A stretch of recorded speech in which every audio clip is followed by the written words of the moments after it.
Baba, chii chakaita kuti mupinde muno mujeri? Chakandipinza mujeri nyaya yekesi yanga ndinayo. Kesi yakamira sei kesi? Kesi yakakura zvokuti iri kutoramba kuperana nhasi. Iri kuramba kupera? Yane nguva yakareba sei kesi iripo? Kesi yakusvitsa zvokuma 8 months. 8 months? Mutori mukati munomu? Saka ndatotanga project yehuku yandiri kuita.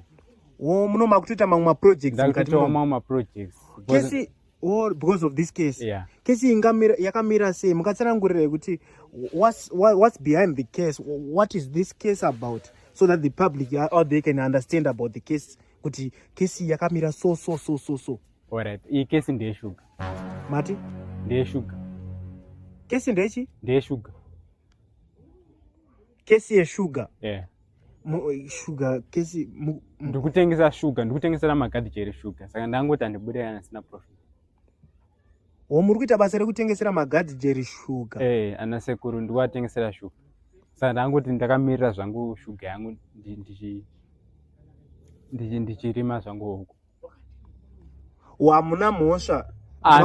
Ndinene zvemhosva. Hamusi musungwa? Handisi musungwa. Munotaura ndafunga kuti muri musungwa. Mafunga ndiri musungwa. Muchicheketa huku nevamwe vakomana muri kukomana. Handina ndinei nawo.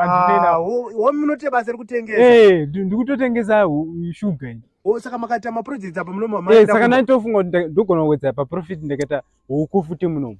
Ndachiona zvichiita zvakanaka muchikurubhi munomu. Muri venda? Ndiri venda. Atata kubata nenzira itafunga kuti pamwe makapinda neusungwa. Aiwa, handipane mhosva sezvamuringoona nditori mufundisi kunzuku. But panoona muchibata huku ndatoti kumufundisi vakutsvaga ndiri musungwa. Ivo munoshanda kuTV handiti? Rise basa. Basa riright. Aiwa zinotendeka. Makurukota kana muri kuita zvimaprojects muri kutogona. Kushanda muri ndokwako. Handitika kana muri kuita zvimaprojects izvozvo titorambai makadi. Chokwadi. Vakati vadati batsiranai muchiita sei? Tinongobatsirana tichiita. Achindipai maiki yangu. Nganditsvage vamwe vekuita maiki. Ndada kutoendesa kwaTiudha. Makutotora. Ndikanditora maiki yangu.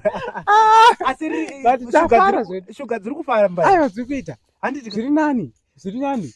Handitika magadhijeri vanombotengawo but havanyanya kufarira tii zvavo but zvinenge zvichiita. Handitika yakatobaka. Yakabaka. Aiwa kataibatidza. Tinokuita handitika mombondiburitsa paTV. Uchiadvertisa shuga dzenyu, kesi yenyu yeshuga. Taurai nezvekesi yenyu. Kutengesawo shuga mune muchikurubhi. Kune vari kunze kwavada shuga sungwayo muuye kuno mumwewo tii. Tii yekuno yakamira sei tii? Tii kuno iri right. Inonzi makuseni masikati manheru zvenyu option yako.